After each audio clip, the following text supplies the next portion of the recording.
দৈনন্দিন জীবনের জন্য যে বিদ্যুৎ অপরিহার্য, সে বিদ্যুৎ লাইনের কাজে চরম অবহেলার ছবি উঠে এলো কমলপুর মহকুমায়। চামথুম এলাকায় রাস্তার পাশ দিয়ে বিদ্যুৎ লাইনের কাজ করতে গিয়ে বিদ্যুৎপৃষ্ট হয়ে গুরুতর আহত হন দুই পরিযায়ী শ্রমিক। আহতদের নাম কালিমা উদ্দিন ও মাজারুল হক। দুজনেই বিহার রাজ্যের বাসিন্দা বলে জানা গেছে। স্থানীয় সূত্রে জানা যায়, মদিনা ইন্ডিয়া নামে একটি বেসরকারি সংস্থার অধীনে চলছিল এই বিদ্যুৎ লাইনের কাজ। অভিযোগ, কাজ চলাকালীন শ্রমিকদের জন্য পর্যাপ্ত নিরাপত্তা ব্যবস্থা ছিল না। সে গাফিলতির ফলে ঘটে যায় এই ভয়াবহ দুর্ঘটনা। দুর্ঘটনার পর পরিস্থিতি আরও উদ্বেগজনক হয়ে ওঠে। সংবাদ মাধ্যমের সামনে কোনো মন্তব্য করতে রাজি হননি সংস্থার এক দায়িত্বপ্রাপ্ত ইঞ্জিনিয়ার। ঘটনাস্থলে সংস্থার কোনো উচ্চপদস্থ আধিকারিককেও দেখা যায়নি, বরং শুধুমাত্র বহিরাজ্য থেকে আসা শ্রমিকদেরই সেখানে কাজ করতে দেখা যায়।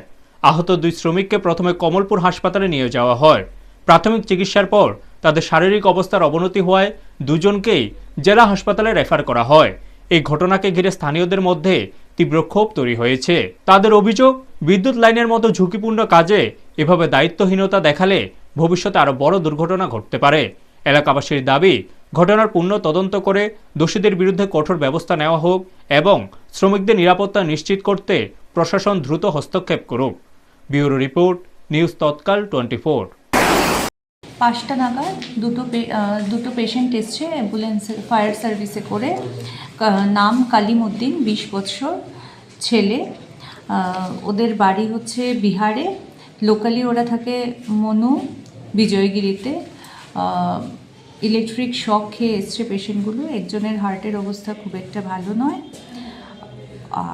আর আরেকজন ছেলের নাম হচ্ছে মাজারুল হক, ওরও বয়স 20 বছর।